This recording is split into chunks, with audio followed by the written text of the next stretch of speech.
Welcome back, everyone. It is now time for yet another CXO panel discussion on the topic Redesigning Business Strategy for Better Customer Experience. Organizations are struggling with delivering the digital experience that today's consumers demand. Businesses that have been able to reinvent themselves in these times will remain the front runners even in the post-pandemic world. In this mega panel discussion, we will be understanding how CIOs can work closely with CMOs and CHROs to redesign business strategy to create a friction-free customer experience. Some of the key takeaways from the session would include how key capabilities and communication strategies should be built for different CX touchpoints. How can IT support the HR function in keeping their workforce safe and deliver a good EX for a better CX? And how can the trio come together to select, implement, and deploy the right digital tools for enhancing the digital experience of their customers? And for this panel discussion, I'm excited to introduce to you our speakers for today. First up, we have Miao Song, Chief Information Officer, GLP, a creative senior global CIO with more than 20 years international experience in digital transformation and technology innovation. Our second speaker for today is Mohd Haris Aziz, Head of Digital, Johor Land Berhad. Haris is a leader in smart services solutions for government, real estate, and retail industry. In his current role, he is Head of Digital Transformation, Digital Marketing, Head of ICT for Real Estate, REIT, and Port Terminal. Next up, we have Joydeep Bose, Managing Director and Group CHRO, Olam International. Joydeep has been with the company since 2003, joining it at a startup stage to set up the human resources function. Over the years, the function has played a key role in the expansion of Olam, growing from a privately held company with 2,500 employees to a publicly listed company with more than 40,000 employees. His expertise in the areas of organization performance enhancement, transformation change, mergers, and acquisitions. And last but not the least, our moderator for this discussion is Rizwan Hazarika, Chief Digital Officer, Constellar. Rizwan is an accomplished digital and technology transformation executive with over 2 decades of deep expertise in digital transformation, customer experience design, digital platforms, data analytics, cybersecurity, and product architecture. So thank you so much for joining us today, Miao, Haris, Joydeep, and Rizwan. We are looking forward to hearing some great insights from you all. So without any further delay, let me invite Rizwan to start this exciting discussion. Over to you, Rizwan. Thank you, Yasmin. Thank you so much. It's a pleasure to be here with this high-powered panel today. And I'm looking forward to a very interesting discussion. We obviously have leaders with very different kinds of experiences coming from different industries and markets. So I think it's a no-brainer that we are all dealing with the pandemic. It's been 2 years now, and we are seeing a lot of disruption in our respective industries and markets. So I think it is probably the right time to ask the question about what has fundamentally changed with our customers, right? So are we seeing potentially new business models evolving because our customers' needs have changed and their aspirations and expectations are very different from what it was 2 years ago? So maybe my first question, therefore, would be to Miao Song. Miao Song, I'd like to get a view of what are you seeing in your industry and also in the markets that you serve, right? So are you seeing fundamental shifts in how customers deal with you today? Yeah, absolutely. So good morning, good afternoon, good evening, everyone. So it's a pleasure to speak here. Yeah, as we all into the pandemic for more than 2 years, I think in all the regions, we're entering a new norm. This new norm is quite different than we got used to in 2 years ago. So primarily around our customer and the consumer expectation and experience. What I have seen across different industries, including consumer industry, but also the B2B industry, is the expectation of the customers and consumers are much higher than 2 years ago. I think primarily driven by the competition, because after 2 years, each organization actually figured out how to best serve their customers and consumers. Otherwise, they're not able to survive. I think the general trend I've seen in the consumer space is building the relationship directly with the consumer. So direct-to-consumer business model has been emerged during the pandemic. That is driven by the availability of the supply chain, but also availability of the retailers and medium channels. So the companies who actually jump into this direct to consumer model earlier possible actually gained quite a lot during the pandemic. But in order to work out this new capability, there are a few things. Actually, it's not easy. There are a lot of things behind it. The first one is a integrated value chain, all the way from upstream manufacturing to the end downstream logistic deliveries. So the organizations have to figure out a efficient, speedy value chain to be able to deal with the consumer directly. The second one, I think the overall trend is really for the organization is being able to forecast the demand of the customers and consumers. Given there's still a lot of uncertainties, the customer behaviors and customer preference and consumer behaviors and preference are still changing.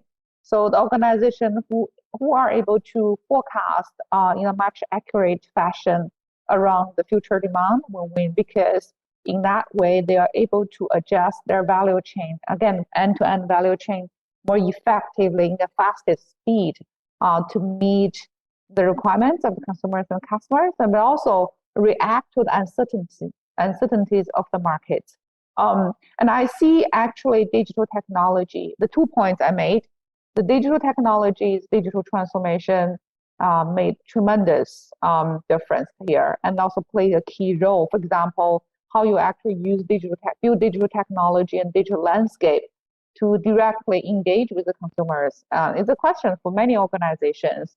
That's why I see also the CTOs and CIOs play a key role in terms of driving transformation, creating the new capabilities during this pandemic and very, I would say, quote unquote, exciting yet difficult time. The other one I see is around using either internal data and external data to understand, analyzing customer demand and consumer demand, being able to forecast, knowing what's going to happen in the future. It's hard, but at least forecast what's going to happen in the probably next 1 or 2 years, so that get prepared for the uncertainty to quickly adjust their value chain, either manufacturing capability or sales marketing capability, or even using digital as new channel to sell their products. So these are the key things I think many organizations are building quickly. Some of them are very successful, some of them are not very successful. So these are what I see in the trend. I think this continue remain as the key capabilities for most of organizations, regardless of industry, in the next few years. Thank you very much. Those are very, very interesting observations. And clearly, from what you just described, the role of the technology leader has become absolutely fundamental to this change, right? And it looks like obviously tech leaders have stepped up to take on way more than they used to do before. So it's very interesting. So maybe I'll ask Haris then, from his perspective, if he is seeing similar types of trends and has similar views. Haris? Yeah, okay. I'm from the real estate industry currently. Yeah, so which is probably among the worst hit by the pandemic. And for us and mainly our competitors, the same, is basically do or die mission for us right now. Whether we change or we cease to exist. So I think the fundamental, what we have seen so far, the fundamental expectation from the clients, is still the same in the sense that they still want us to know them.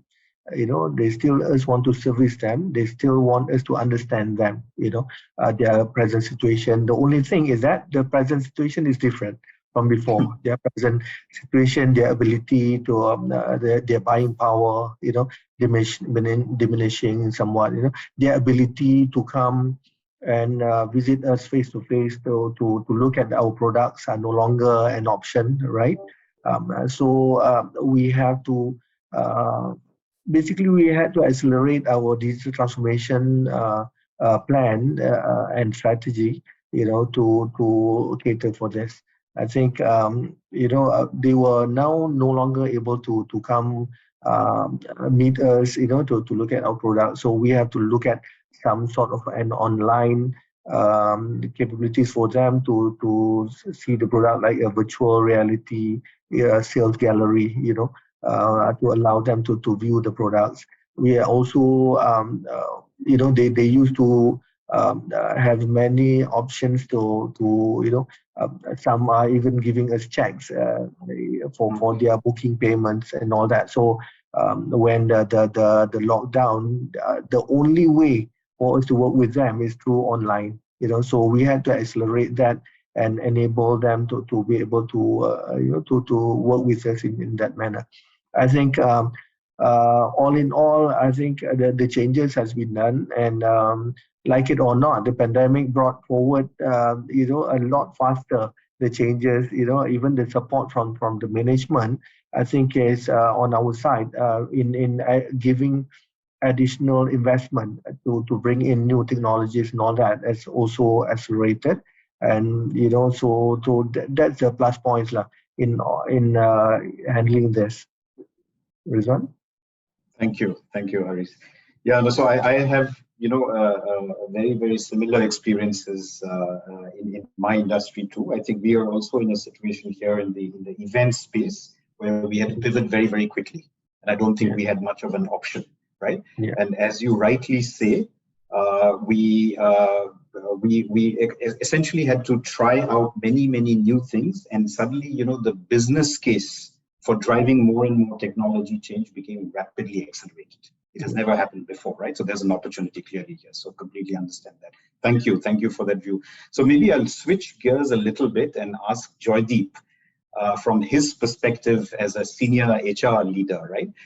So we talk about obviously the external perspective. We've been talking about what our customers are experiencing and therefore how we are changing our business. So it'll be good to hear what all of this means from an employee engagement perspective, right? So Joydeep, your views on what you're seeing with the employee experience. Thanks, Rizwan, for that. And just as a context, so my company, Olam, is in the food and agri space, and we have a presence across 60 countries. So there's a large and a varied workforce that we have. As we heard the term transformation, I think every organization during this pandemic is finding and being pressurized to change its way of working and to do it at an extremely fast pace, and hence transformation. So most organizations in some way or the other are in the process of transforming themselves. And either there is an opportunity somewhere, or there is pressure being created on the business front with new challenges because of which they have to operate in a very different manner. Now, similarly, we also, in our organization, we find opportunities in certain ends, and there are other ends where we have to change the way we were working. So when these transformation initiatives are ongoing across the organization, HR has this role of aligning the organization to the transformative initiatives that are on. And how do you get alignment, and especially for large organizations like ours, where we have more than 40,000 employees who are scattered across 60 countries? Technology, you have to depend on technology to do so.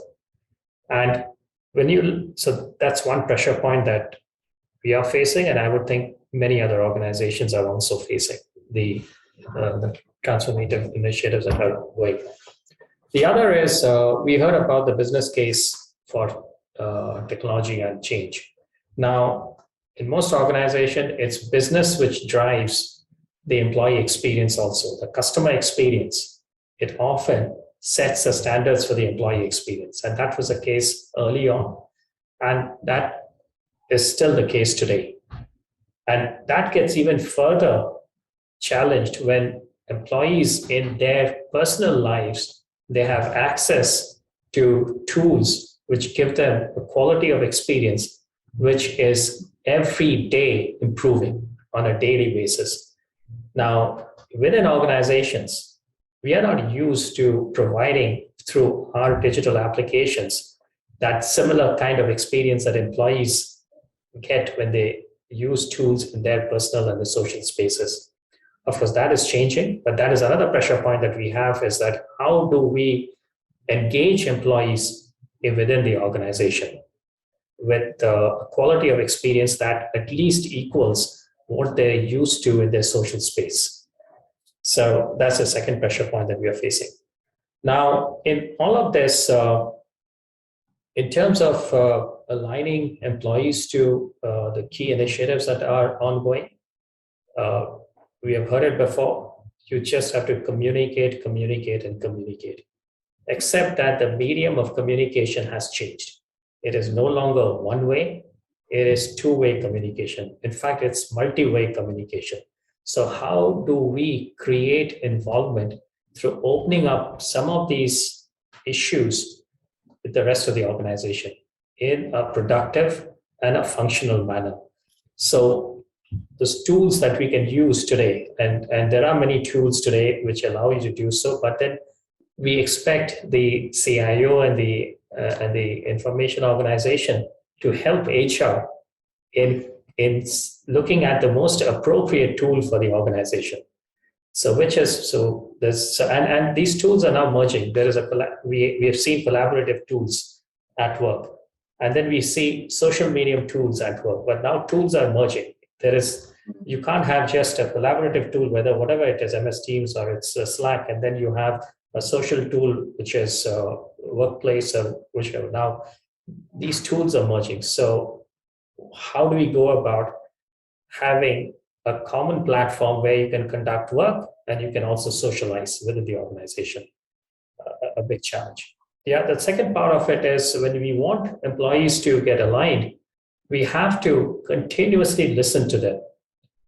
What are the listening platforms that we have today? And the listening platforms, initially, if I look back in my career, we used to have these huge annual surveys going out, once a year surveys across the entire population.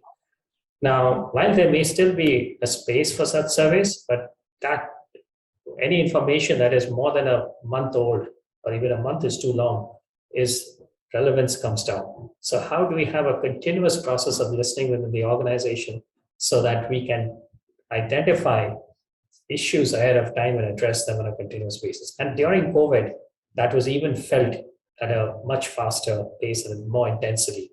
So what are those listening tools with technology that we can use, which are fast, adaptive, and give us those insights, are able to evaluate that input and give us the insights there? And that becomes extremely important. And there are ways and there are tools that we have used where we have figured out what we hear from the individual in terms of the response to the tool, and what is through analysis, what are the actual issues that are causing some of the responses that we hear. And that analysis is as important as the actual response. So the listening tools.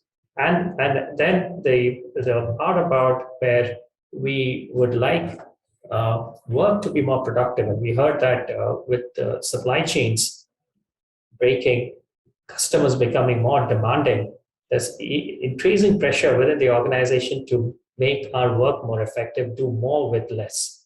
How do we get that done? And retaining the flexibility. There were early days before the COVID, we could reduce our costs by scaling up our operations. But when you scale up your operations, it comes at the cost of flexibility. Today, all of a sudden, with supply chains breaking, flexibility has become extremely critical.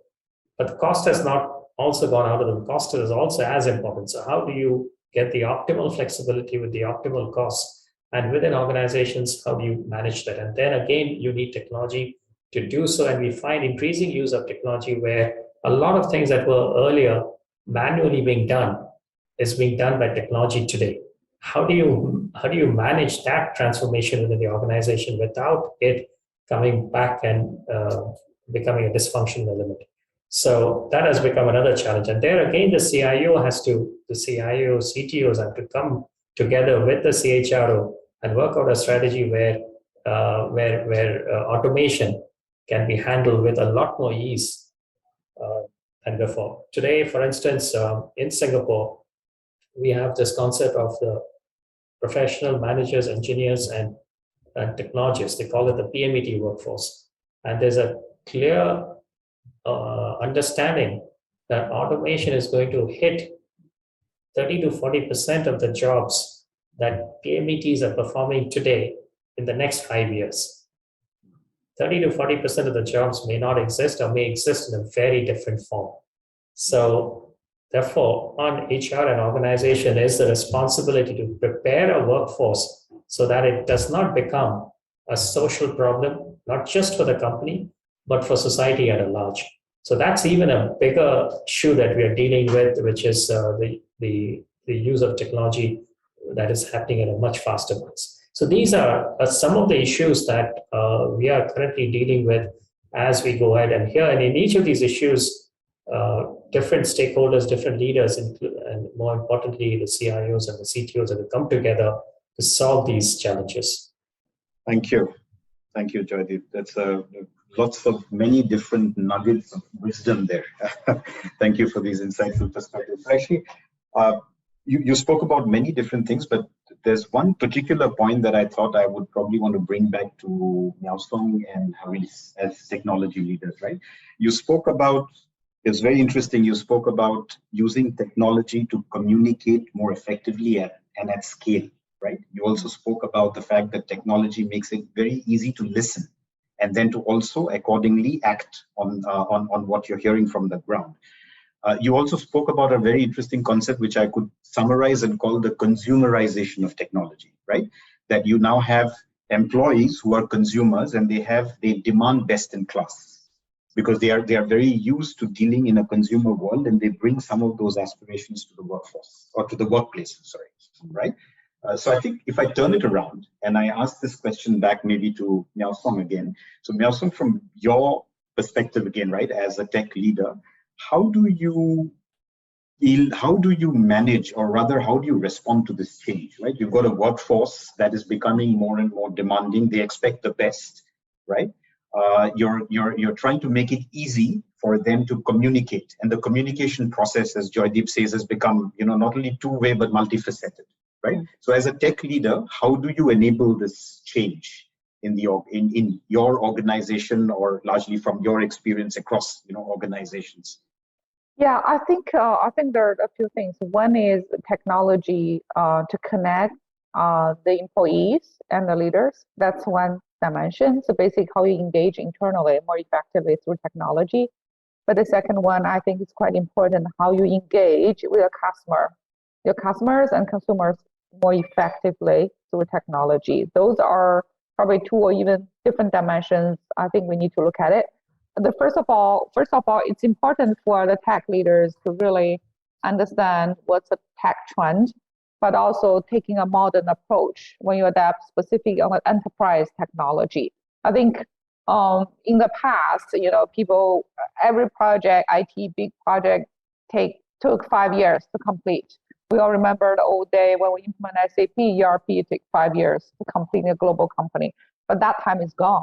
I think it's very different nowadays. Well, because of, a lot of technology are built on digital native and on cloud, it's way easier to adopt. So basically, I think a few things for the technology leaders to consider. The first one is you got to be open-minded. That's point one. The second one is the user interface, or UX, user experience, is super important. So I think for every single enterprise technology project, we need to add on.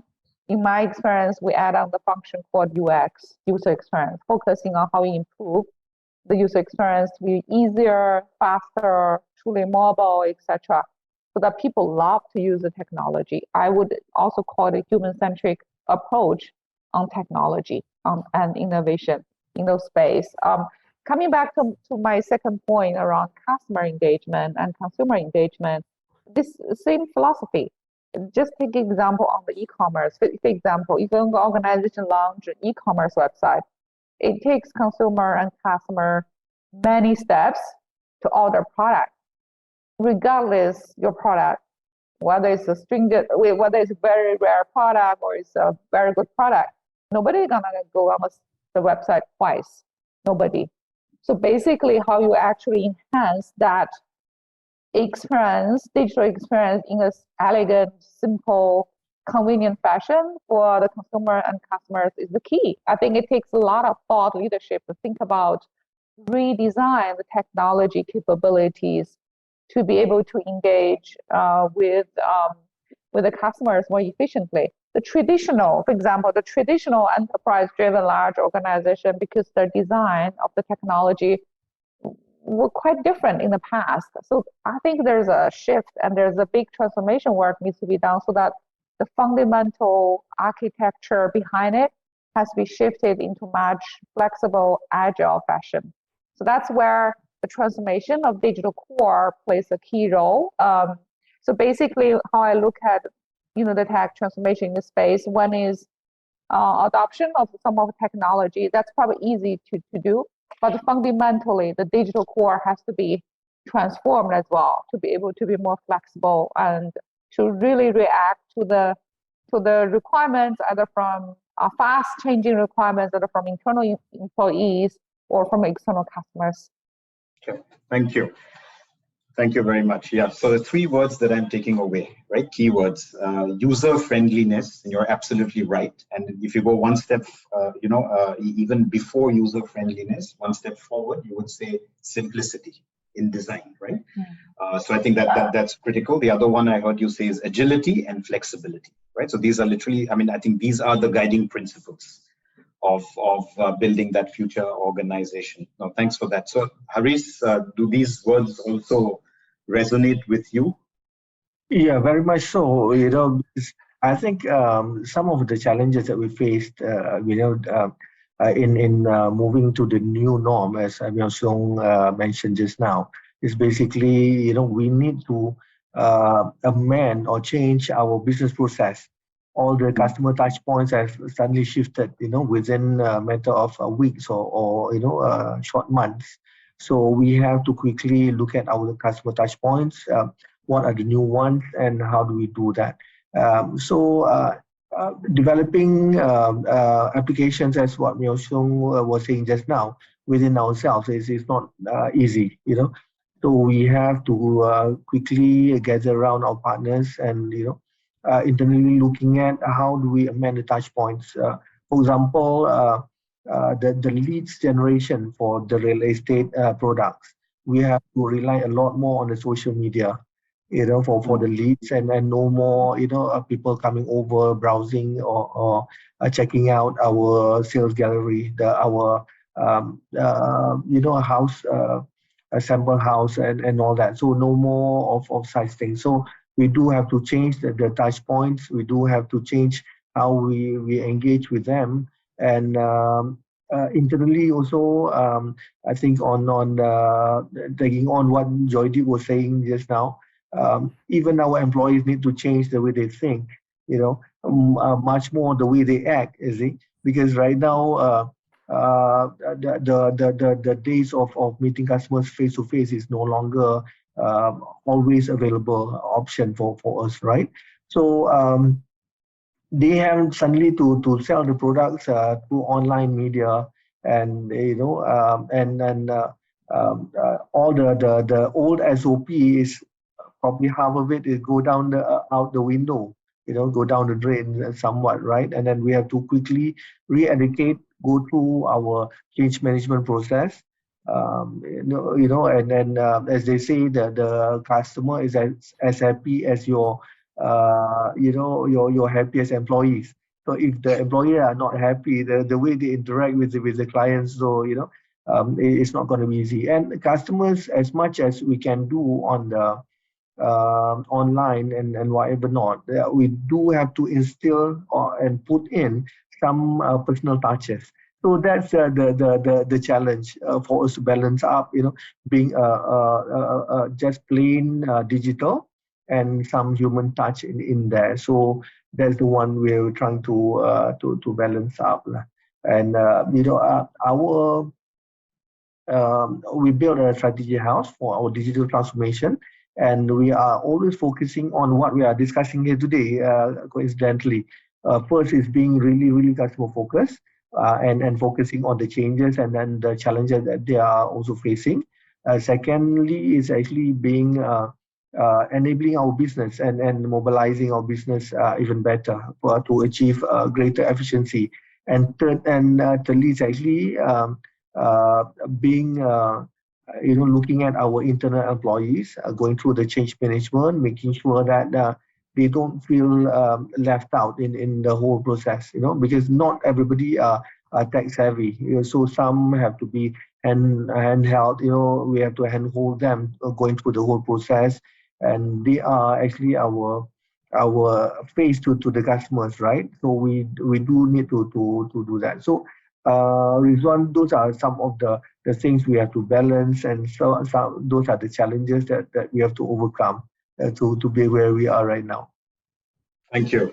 Thanks, Haris. Those are very wise words. So maybe if I may just ask you a follow-on question, since you have talked about a very critical element in this process of change, right? It's about changing business processes and taking alignment from the customer, right? You spoke about customer centricity.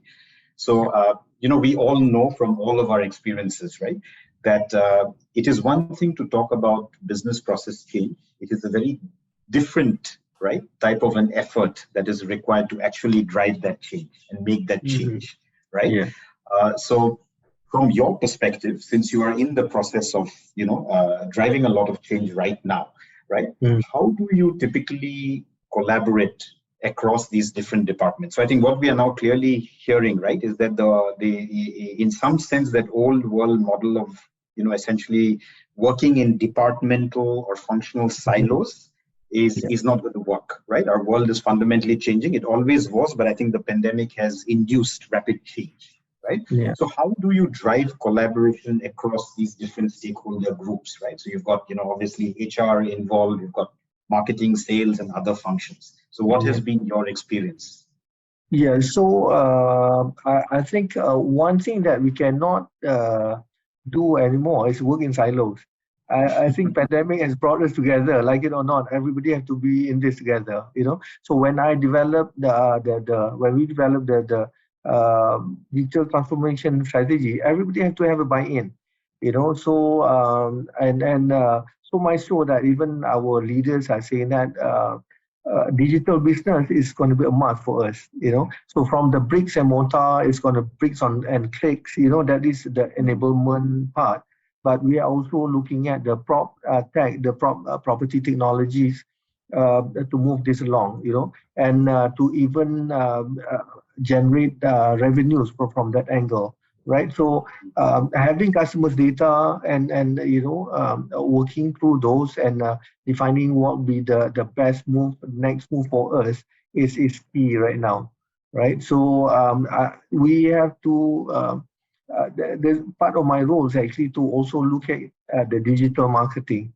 So I personally am out of my comfort zone of being on the technology side. Now I have to do on the marketing side, and then looking at marketing scores, our survey where they stand, and how do I help the marketing team to do better, rather than sitting at the back and just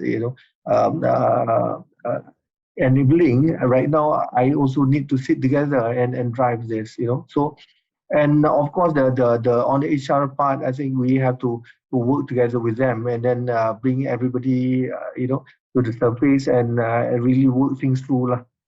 And again, as I mentioned, it is a must right now. Everybody have to be in there, and a lot more discussions going on. Previously, okay, these are the things you're going to do. These are the things, your requirement. This is how we're going to deliver it. But right now, everybody have to look at the data together. I'm also in most of the sales and marketing meeting nowadays, because we develop some dashboards based on the data. So we need to refine that, make sure that it is usable, make sure that it means something to them, for them to make quick decisions on, no more, just providing. We are also driving it together with the sales marketing result. So that's the interesting part. At the same time, as I mentioned, everybody is out of our comfort zone. Yeah, absolutely. I completely echo those sentiments. Thanks, Haris. So I think then it's timely to ask Joydeep that question in the role that Joydeep plays, right? Haris is saying that everyone is outside of their comfort zones right now, right? It's a different world. So from your perspective, how do you build this workforce of the future? There's a very interesting point that Haris made. He said, I've taken on different roles and I'm wearing multiple hats. So your views?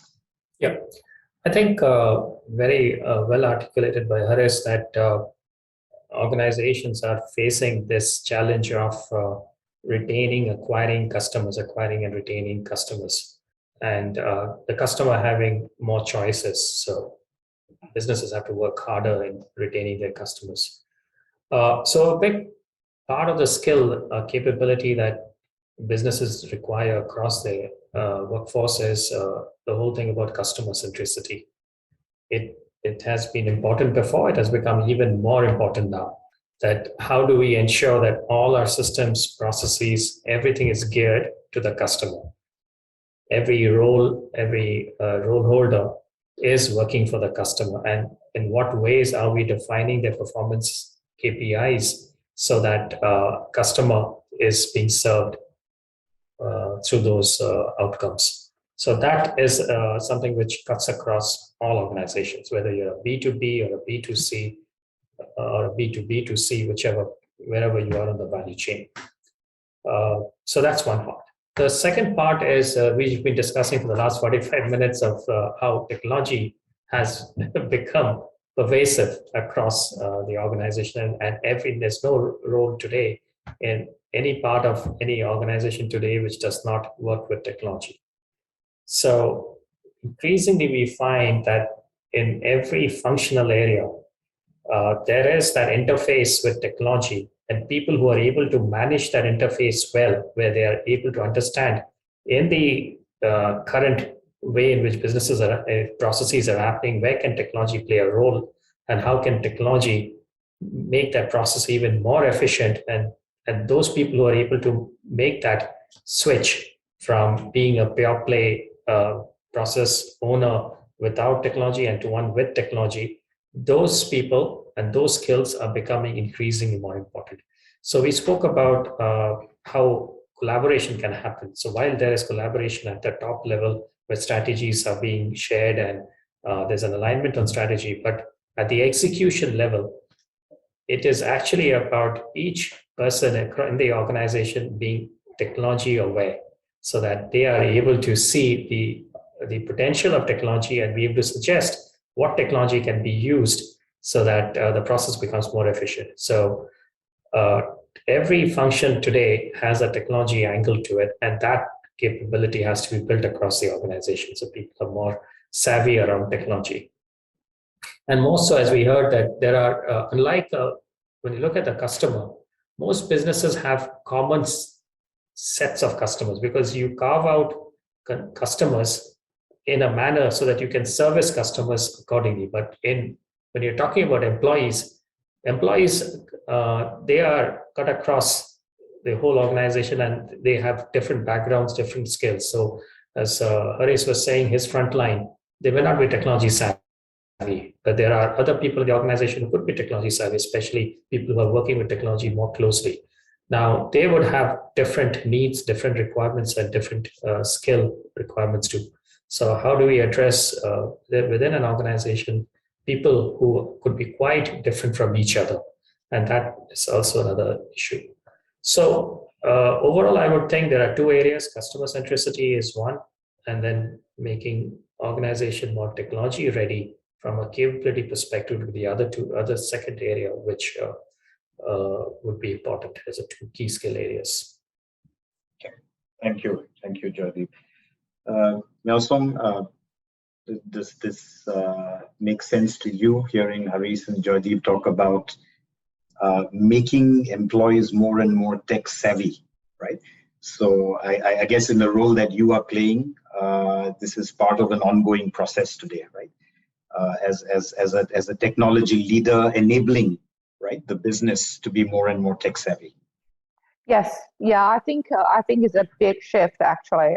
Specifically in some of the traditional industries, it wasn't, tech was not a focus area in the past, but with all of things ongoing, it became a core of the business. It's not about enabler of the business, but it's actually core. So I think I think all of this make a lot of sense. I also personally see there's a lot of change management as well. How can we as leaders to bring the organization up to speed on what's going on outside the organization, not just internally, but be fully aware of the industry and technology trend, but also embrace the change of different way of working, embrace in the innovations, the technology, willing to invest on the technology innovation and using technology as a new digital revenue stream rather than just kind of serving internal users. I think a big mind shift. I would say, as of today, a lot of organizations got there because the COVID actually accelerated quite a lot of things. But still, a lot of organizations have not got there yet. So still a lot of work to do, I would say. Yeah. We're in this journey together. Yeah, there is a lot of ground to cover. I agree. Okay, with that, I think I would like to bring us towards the conclusion of this discussion. So maybe I go back to you again, Miao Song, and ask you. So what, based on this discussion that we've had, there's some very, very interesting insights, right? We've talked about transformation, business process change, enabling employees. Better employee engagement, agility, flexibility, user experience, right? Great points. So maybe I'd like to get your view first, Miao Song, on what you think in your opinion, what does the future organization look like, right? Taking reference from this whole customer experience discussion. Sorry. Yeah. I think the future organization is a learning organization. Because you can't just get complacent with all of the things we discussed about the change, about the new technology, about the customer-centric approach, etc. It has to be an organization who are open to learn, who embrace, the new things, and also with the learning agility. And everything is under learning agility. I think that's a key. And then this is the kind of dynamic organization who are able to react to the change quickly through learning. That will be how I see the future. So organizations are becoming more like organisms now, right? Yeah. They absorb and they learn and they grow. Yeah, otherwise it will die. Basically, we have plenty of examples of organizations who failed to learn quickly and eventually they die. And there's so many examples. I don't want to repeat, but I think everybody knows. Yeah. Okay. Thank you. Thank you very much. Joydeep, your views on the future organization? Yeah, I'll take the metaphor of Miao Song a little further with organizations as organisms. And like a lot of successful organizations have to collaborate in the external environment, create ecosystems, and the collaboration is not just between suppliers and customers, but it could even be who today are competitors coming together, collaborating and forging a way ahead. Because with all this change that is happening, it is no longer possible for any one organization to predict that change and do things correctly. So that collaboration in the environment in which the businesses are working is going to become and has become extremely critical. Thank you. I think that's very, very, very nicely put. Haris, your views? Yeah, I think in the same opinion as Joydeep and also Miao Song, in the sense that we need to unlearn and relearn. All these years we have been doing things in a certain way, and the customers coming to us in a certain way. So right now, all those we need to unlearn. We need to relearn new technologies, and as Joydeep was saying that collaboration, as I mentioned just now, if I were to do everything internally, it will be taking so much time. Right now, the time is not on our side, right? So we have to do the change faster. And whoever adopt to the change fastest, I think, will be the one victorious. And I've seen right in front of my eyes, some of the even quite big names in the country also, succumbing to all this new challenges, and then not doing too well. I think my own personal experience currently, I need to help because I'm in the digital side. I need to help the company generating new revenue streams, right? And probably before this is not really heard of a digital company, coming out from a real estate. But that's what we are targeting right now, for us to help to generate a new revenue streams, looking at our data. How can we monetize the data, and how do we help to drive the businesses based on the data? So those are the things, those are the new tech that we need to do. And some departments probably are not really much into data analysis and all that. We need to change all that. So all those have to change. Everybody have to look at the current data. Everybody have to define the decision based on that. Historical, might not be usable anymore too much, Joydeep, because the last 2 years, those are the data that we need, and the previous 20 years probably doesn't mean much anymore, So we need to quickly, within the short window, look at data and make quick, crisp decisions based on that. Rizwan. Yeah. Thank you, Haris. Thank you very much. All right, so I think with that, I'd like to thank you all for your time today. It's been a very insightful and a very interesting discussion. The world is, I think we all recognize that the world has rapidly changed, will continue to change. And there is talk of a new post-pandemic model or world emerging, right? And I think no one really knows where we are headed. But what is very, very clear is that, Haris, as you mentioned, Joydeep and Miao Song had similar views, is that we can't wait anymore. We have to act, and we have to act quickly, right? And we have to be agile. We have to learn new skills. More importantly, we are doing, some of us in the roles that we are playing, we are taking on roles that we have never done before, that were not traditionally as part of our mandates, right? So these are indeed, challenging, but also very exciting times. So thank you very much. Over to you, Yasmin. Thank you. A big thank you to all our speakers for such an insightful discussion. So much to learn from each one of you. And Rizwan, thank you so much for moderating it so well. It was a great, great discussion. On that note, we come to the end of this session. Thank you to all our audiences for joining us. Coming up next is our CXO mega panel discussion on building digitally resilient organizations. So see you there. Thank you.